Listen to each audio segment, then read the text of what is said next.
I'm Nick Westergaard, and this is On Brand, helping you tell your story.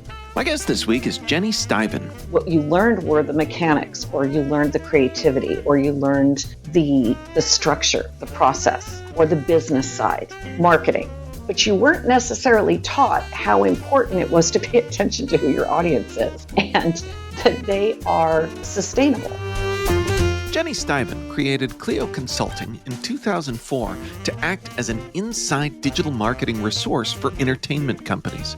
She has worked with numerous digital agencies in executive roles, producing groundbreaking and award-winning campaigns for Fortune 500 entertainment and gaming clients. A long relationship with 20th Century Fox and MGM enabled her to become an influencer in the digital and social space with the Star Wars properties, the James Bond franchise, Predator franchise, Stargate franchise, Aliens, and more. She works with both the IP owners and creators to help them communicate, interact, and build a community that lasts. Jenny's mission is to ensure that geek franchises, their fandoms, have a strong digital foundation for a lifelong relationship.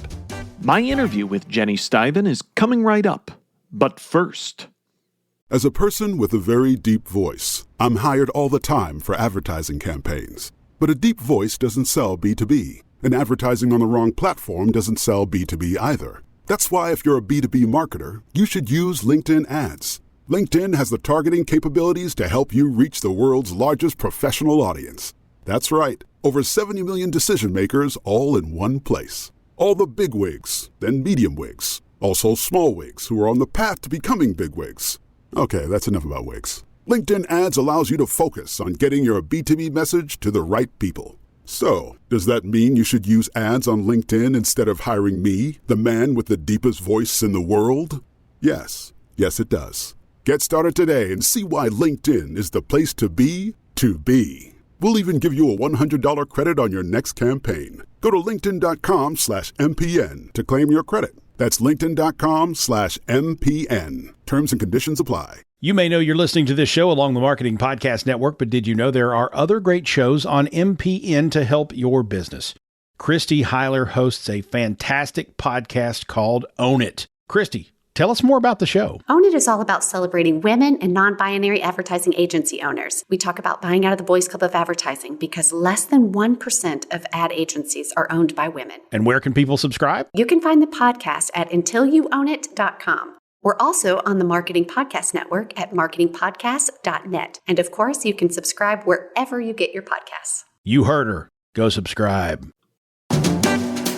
Jenny Stiven, welcome to On Brand. Thank you. It's great to be here. I am excited to chat. As we were saying beforehand, I am someone that is a fan of, so many of the properties that you mentioned.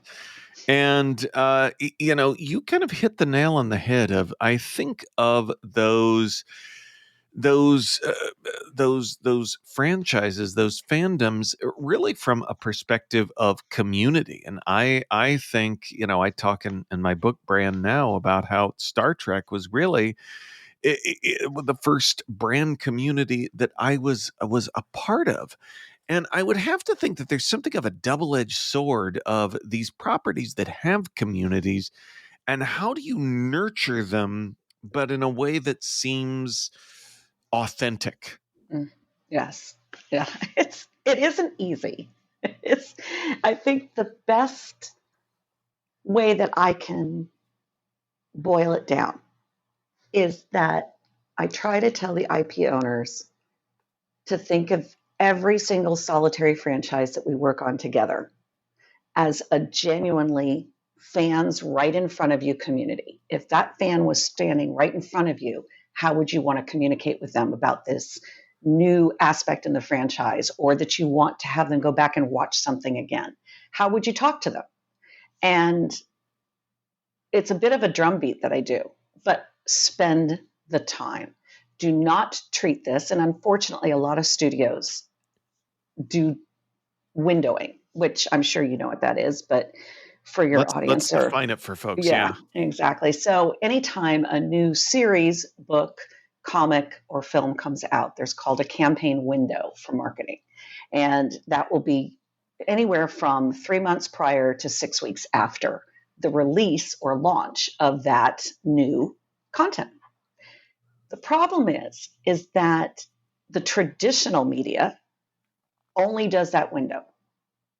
There is no sustain, there is no maintain the relationship with your audience, with your fandom. And so the number one, I guess, like I said, drumbeat that I do with all of my clients is you've got to spend time with them. You have to have experts in that particular franchise. You cannot shortcut this. And you sure as heck can't presume to be that expert with somebody that's just internally at your studio or your production company.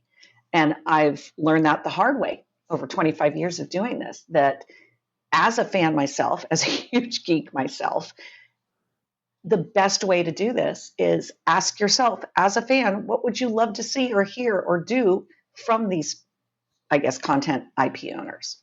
Well, I love that. And you talk about, and I neglected to read the hashtag of spend the time in your bio. And I love that you got to it right there, right away.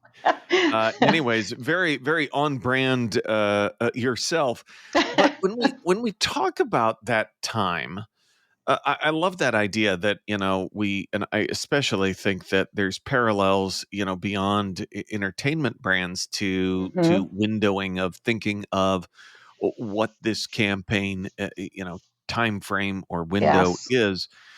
But when we talk about spending that time to build those deep relationships, say more about what that looks like, because it could be an easy drumbeat for someone to say yes, that, but what does that mean or look like? Yes. Yeah. What is it actually? Yeah. What's the boots on the ground or in the trenches that you have to do? So, I'll use an example. I've got a new sci-fi fantasy book franchise that I'm working on right now, and we're doing game development and series development. And what we have to do is do a period of discovery, which any agency, any advertising marketing agency is going to do with a new client. But we have to do it on a regular basis. So instead of a quote unquote discovery period that is at the kickoff or inception of a particular client that you're bringing on, this is something that I instate on a regular basis, quarterly, and sometimes more. And there's just a short list that you have to go through, which is pretty standard. And I'm sure you're going to laugh because it isn't a secret sauce, but it's who's your audience, where's your audience, how do I reach them more? And those three questions we have to double check on a regular basis, because with entertainment, it could be one day it is all on Instagram, the next day Right. it's in a forum, the next it's at events, and sometimes it's a combination of all of those things. And we've got, for any entertainment, you've got about 8 drivers for typical marketing drivers. But in our case, some of those are a much deeper dive on a regular basis. And that would be community building online, whether that's through social or forums, or in some cases, it's a specific YouTube channel or Twitch channel. Sometimes it can even go back to Tumblr blogs. It just depends on where are those fans living. The second is the normal PR, paid media, those your standard drivers. And then the ones that are a little bit harder to capitalize on because some clients don't have the money would be in-person events. And I try to really emphasize to even my smallest clients that in-person events are huge for sci-fi fantasy. So even if all you can do is be on a panel, please do it. And those are the drivers that we go over all the time. Wow, I love that you came back to in-person events, because this is going to be the episode where Nick tries not to tell all of his Star Trek stories. Please. No, I love them. But I love that. again, that's what really, because this was before the internet. But when you were at home getting sci-fi magazines, and keeping track through like fan clubs that involved you getting a newsletter Right. every month, but then learning about these events when you could go to Des Moines, Iowa, and Yes. see where things were, tables set up that different Mm-hmm. with folks selling things, and getting a chance to meet James Doohan, Scotty Right. from Right. Star Trek and I drew him a picture of him and I gave it to him. Oh, I love that. Oh, that's so And brilliant. And those are those perfect moments. See, you remember it. And he I probably remembers it. I'm most talent that I work with are very touched by those moments. Well, and I'm fortunate enough. You talk about live events, and I've not been to one in a while. Even though I'm really bummed I'm missing South by Southwest this year because it Oh, looked I know, like me too. there was a lot of Star Trek there, and I need to get back. But I'm fortunate to have married a Star Trek fan, and she Oh, and I have been seeing all of the coverage of the Star Trek cruises, and I feel like that is a thing it is. a thing It that is. we need to do. And it's funny because we're talking about the importance at like the fan level, but it is a tough sell because in person feels expensive, it feels not super scalable, but the impact that you can have is so big. And I think as things have gotten so digitally focused, it's Mhm. easy to forget the It is. importance that we can have. And Nick, that's such a great point because there is a little bit, and as someone who's been around for a while, I keep telling I have two really, really sweet Gen Zers that work for me, and they are huge geeks. And I keep laughing because they'll bring something up and I'll say, oh, right, everything old is new again. Because all of the email marketing, they'll bring me something that they think is great. And I think, oh, right, okay, we're going to do this again. And the one thing that is consistent all the time is in-person events, and it can be done for not expensive. It can be done. You can blow out. We're having a huge booth at WonderCon this year for one of my clients, but one of my other clients is just doing a table. She's got a small press table. I think it was $500 total, and she's local, so she's just going to drive in every day, and she probably gets a good $5,000 in sales. So cool. And then on top of that, the more important is that she adds to her newsletter. She meets the fans in person, and she is a very personable author. She's very outgoing. And even my clients that are not outgoing, there's ways around that. There's ways to make this comfortable for them. We have them do a small group instead of a panel. And the joy on fans' faces without fail is what my clients say over and over and over again, makes them want to go back. On Brand will be right back after this.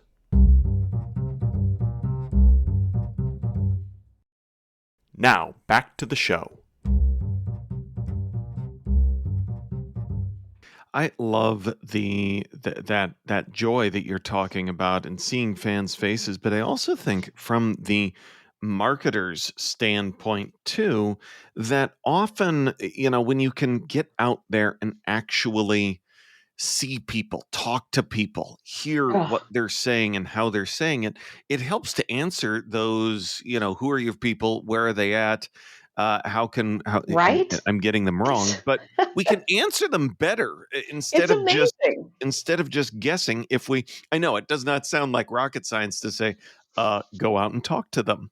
But they don't think of it. I mean, honestly, I just had a conversation a month ago, 2024, February 2024, with a studio trying to emphasize how important it was to sustain a campaign past the launch window, and that doing some in-person work with the talent, or if not talent, with the writer, is huge. And there are certain aspects of the industries I work in. Comic books, I don't usually have to make that argument. They're already there. So if I'm working with anybody that's writing or part of comic book industry, graphic novels, it's rare that I have to make an argument. They already know, they're already there. They want to be engaged. They want to be involved. But studios, I still have to make this argument on a regular basis. And not just about in-person events, about fandom development in general. And I'm kind of gobsmacked that I'm still having an argument about that with anybody that's in either the creative development, which is sometimes who hires me, or the marketing departments. And this particular one ended up great. I was able to say, hey, here's some great examples. Let me give you some proof of concept of why raising brand awareness, if there is none, or sustaining and maintaining a relationship of a brand, a franchise, is really important. And they bought into it. And that's great because we'll be at WonderCon. But to have that argument still about franchises, which is what I work with primarily, I don't work with one-offs anymore, that should not even be a starter. Nobody should be asking me why we need to sustain a relationship with fans. I'm trying to think of what it is, because we keep using, my bad joke was going to be the F word, of fans, but we talk about fans, and I think it's easy to forget that so much of things digital, one of the big outcomes of that has been to really cultivate human fan communities. And Yes. I think we forget that there's actual living human beings at the center of all of this. Right. And how can we, and that we need to talk to them. And sometimes it's funny because I'm going to say another thing that makes me sound old, but sometimes it's, again, that idea of, we need to go talk to people. And I think that's such an easy step, and it still seems scary to so many, especially though so many in that decision making role as well. Yes, it's true. And it's something that I brought up to, because I know you teach. Yeah. And I don't teach, but I do seminars sometimes at Loyola Marymount University out here in Los Angeles. And it's something that I brought up recently to the department because I do the grad school seminars. And most of the time I talk about what I do because it's different and it isn't something that is taught per se. Digital marketing is taught, but not reaching fandoms and how do you do that. And especially if you're going to be a writer or a producer or a director, being aware of who your audience is. And one of the topics that I brought up is that we have to start teaching who their audience is, not just as part of a marketing course, that it has to be an inherent part of what you're teaching. And it was never, because I graduated in film and television, it was never really part of what I was learning. What you learned were the mechanics, or you learned the creativity, or you learned the structure, the process, or the business side, marketing.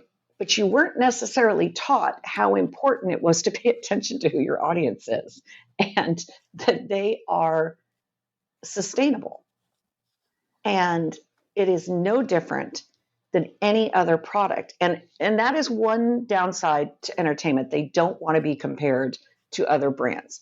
Ironically, they will work with, want the money for, want the ad dollars, but they don't like to be compared to Nestle or, whoever it is, Starbucks. And it isn't any different.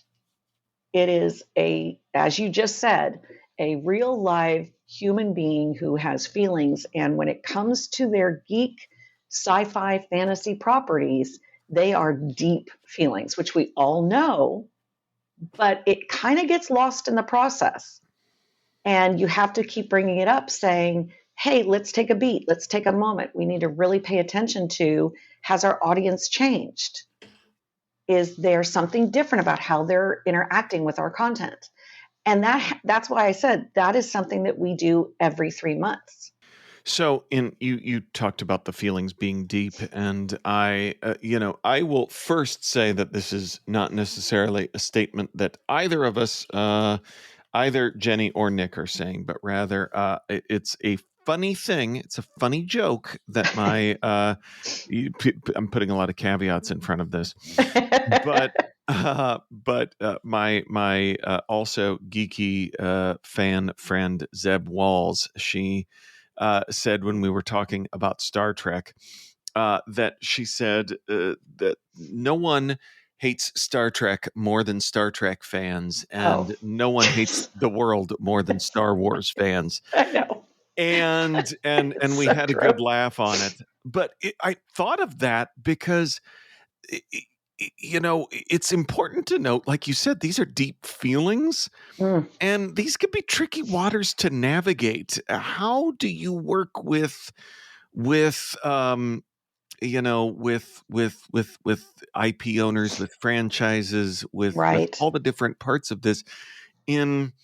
I don't know if I'm saying is it a healthy relationship? Is it a It's always healthy from my side, because as the consultant, and I've got a stable of people that I work with, or as the agency that's brought in, our entire goal is to either help an existing fandom get healthier or to build one.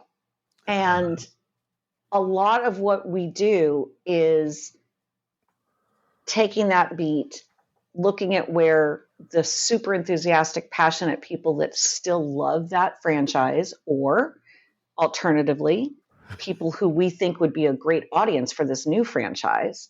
And then you work with that, and you have to ignore the other. You just do. It is pretty much an unwritten rule, especially for my talent, when I'm working with talent, because that's where it's really the hardest. It's very hard to have a thick skin with some of that, especially for some of the talent I work with that's young. And even though they were born and raised with everything that is online, it doesn't matter. It's still hurtful. And we do it's become a bit of a side business, is the counseling through how to deal with toxic fandoms. So what if I was riding on an elevator with you and you said that to me, and I said, boy, I have to know more, because again, I'm sure it's an elaborate process, but where do you start with dealing with toxic fandoms? I hate to say this because it is my business, so it's going to sound counterintuitive, but you have to disconnect. And that's the number one. If it's gotten that bad, so for instance, if I'm called in and it's already really, really bad, then the first thing I do is I make everybody disconnect for at minimum a weekend, at the very minimum. And that's the homework that has to be done. You have no online. In one case, it is as drastic as to locking up their phone and taking it with me. And it's really a very throw them in the deep end, cold water. You have to do this. If it's not that bad, then what we do is we start with the easy stuff, which is, oh my gosh, look at all the great fans you've got out there. Look at what these fans said. Look at what these fans. Here's where you don't go. And so what we do is we do our homework, sometimes very quickly if we're being called in right away, to say, all right, where's the most toxic? And I hate to say it, it's mainly Twitter X, but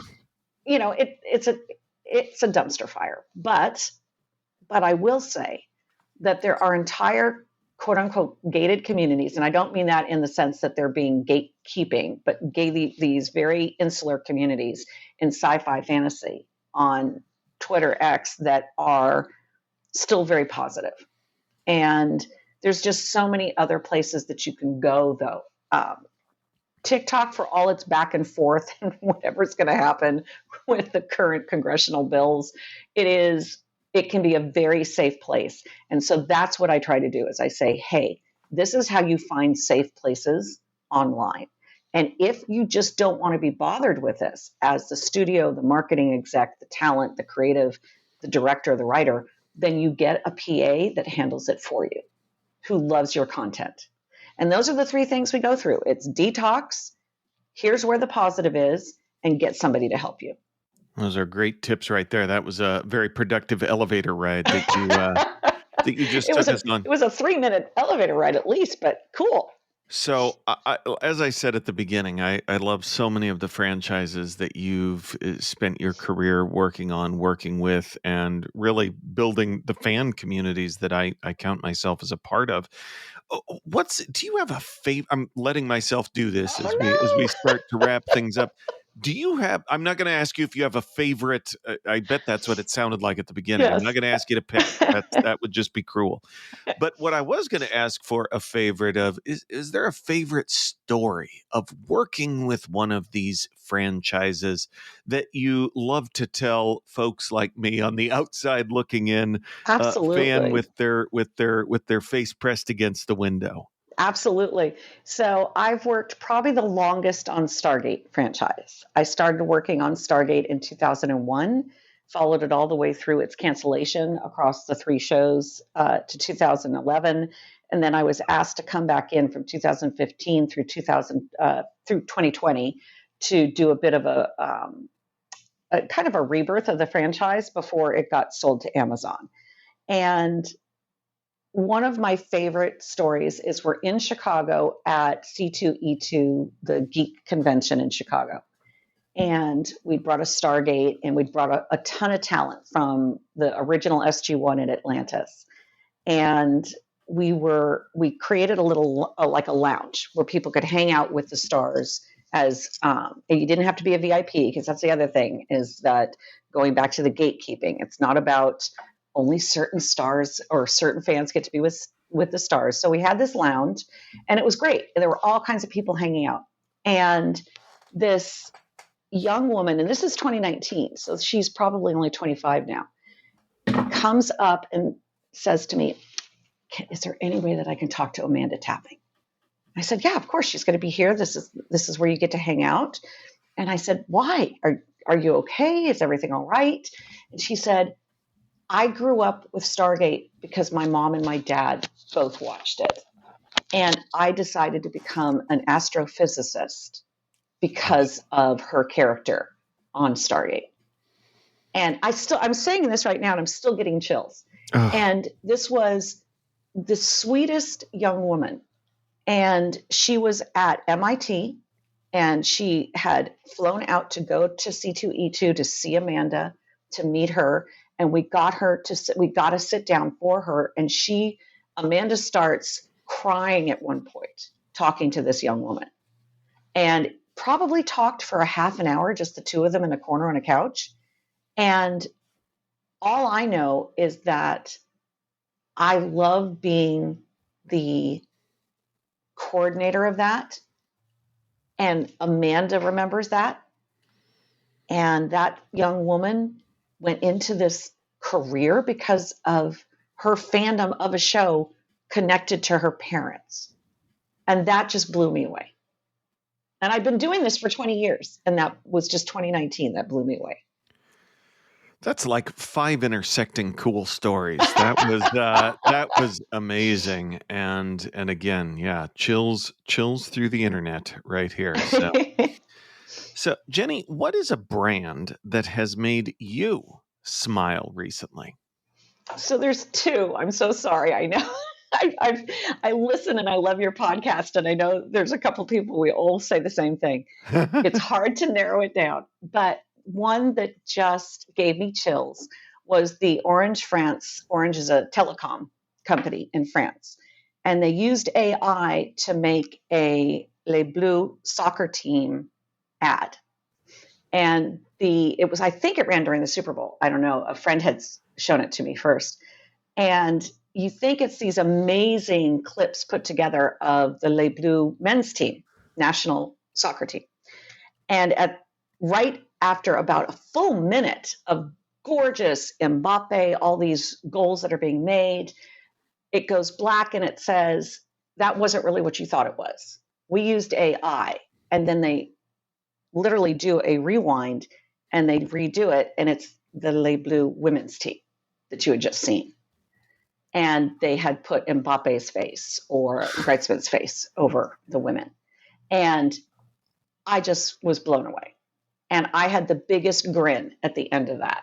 And I just thought it was brilliant. It was beautiful. And their tagline was, whether you're Les Bleus, BLEU, or BLEUE, we support you.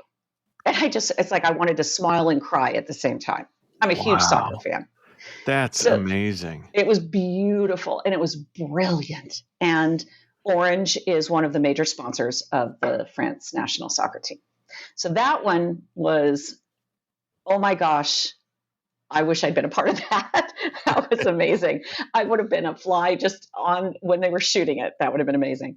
The second one that just from a viral standpoint, I thought was amazing. And I don't know if she had her advertising agency coordinate this or it just ended up being viral, but Nicki Minaj's Gag City viral ad campaign, which was for the release of her most recent album Pink Friday 2. She poses, the very first thing that came out was, and this was mainly on TikTok and Instagram, she's posing in front, or it looks like a train platform, and she's all in pink, and AI has generated this fantasy city in the background. And it went nuts. Now, I do know that she paid a couple of companies to sponsor, where they then followed up and said, I think Dunkin' Donuts had something there, that they then posted an AI generated pink city with their storefront in pink. And then there was some catchy social copy.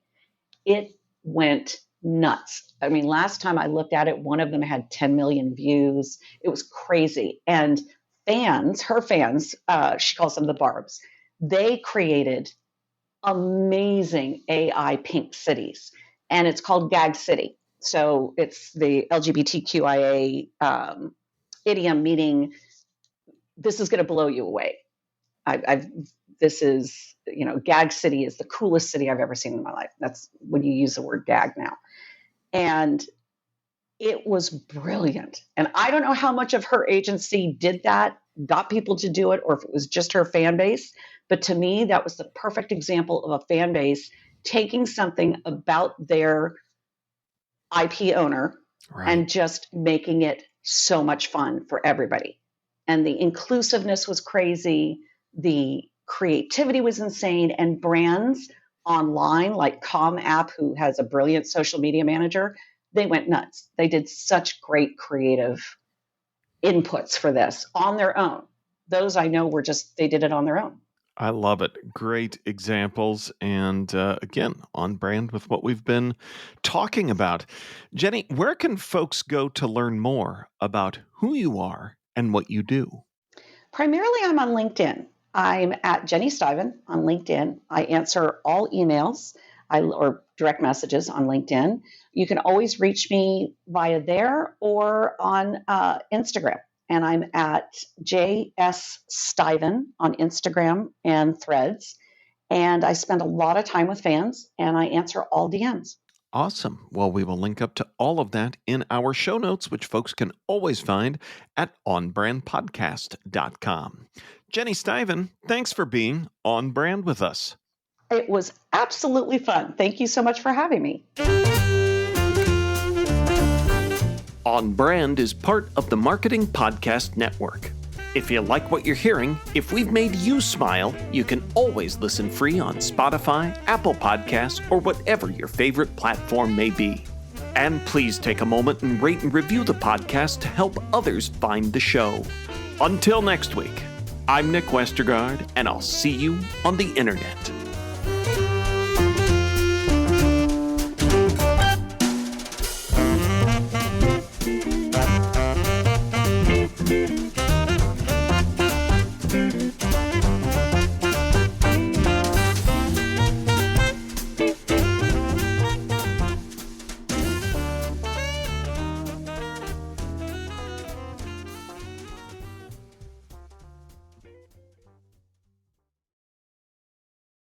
This podcast is heard along the Marketing Podcast Network. For more great marketing podcasts, visit marketingpodcasts.net.